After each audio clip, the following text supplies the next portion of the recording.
అక్కడ ఏమవుతుంది? ఎందుకు ఇలా జరుగుతుంది? అసలు దేనికి చనిపోతున్నారు? మాత్రం అర్థం కావట్లేదు. బట్ మరణిస్తున్నారు.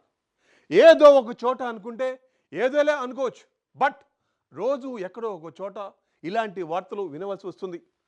అందుకే తల్లిదండ్రులు మిమ్మల్ని మీ పిల్లల వైపు ఒక కన్నేసి పెట్టండి.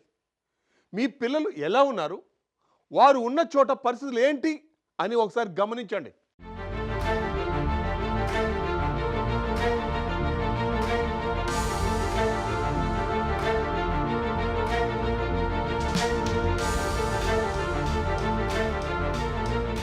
కుమ్రం భీం ఆసిఫాబాద్ జిల్లాలో మరో హాస్టల్ విద్యార్థిని మృతి చెందిన ఘటన చోటు చేసుకుంది. నెల రోజుల వ్యవధిలో జిల్లాలో 2 ప్రభుత్వ హాస్టల్ విద్యార్థులు చనిపోవడం ఆందోళన కలిగిస్తోంది. స్థానిక ప్రైవేట్ డిఈడి కళాశాలలో మొదటి సంవత్సరం చదువుతున్న తొర్రం వెంకటలక్ష్మి అనే విద్యార్థిని ఆసిఫాబాద్ జిల్లా కేంద్రంలోని బీసీ వసతి గృహంలో ఉంటోంది. అయితే ఆమె అనారోగ్యంతో మృతి చెందడంతో కుటుంబ సభ్యులు కన్నీటి పర్యంతమయ్యారు.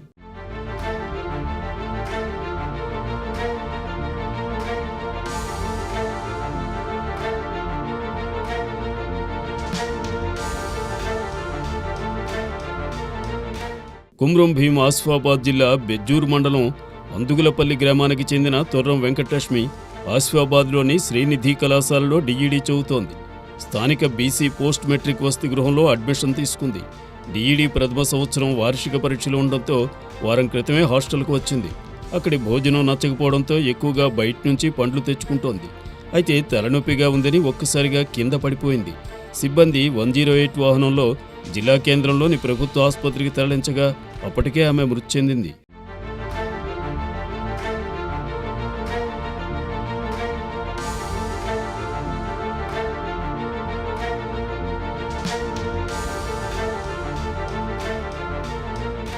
అయితే వెంకటలక్ష్మి అనారోగ్యంతో ఉన్న విషయం తమకు తెలియచేయలేదని కుటుంబ సభ్యులు ఆరోపించారు. నా కూతురు వారం క్రితమే ఇక్కడికి వచ్చింది. సిబ్బంది మాకేం చెప్పలేదు. తెలిస్తే మా బిడ్డను కాపాడుకునేవాళ్లమని విద్యార్థిని వెంకటలక్ష్మి తల్లి రోధించిన తీరు అక్కడి వారిని కన్నీళ్లు పెట్టించింది.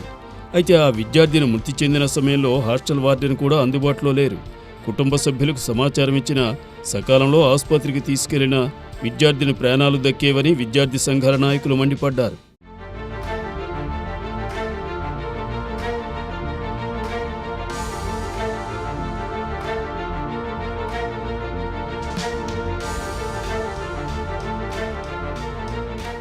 ఉన్నత చదువుల కోసం లేక అందుబాటులో విద్యాసంస్థలు లేవని సమీప ప్రాంతాలకు విద్యార్థులు వెళ్లడం సర్వసాధారణం. కానీ ఓవైపు ప్రభుత్వ హాస్టల్స్లో తరచుగా ఫుడ్ పాయిజన్ జరిగి విద్యార్థులు ఆసుపత్రి పాలవుతున్నారు.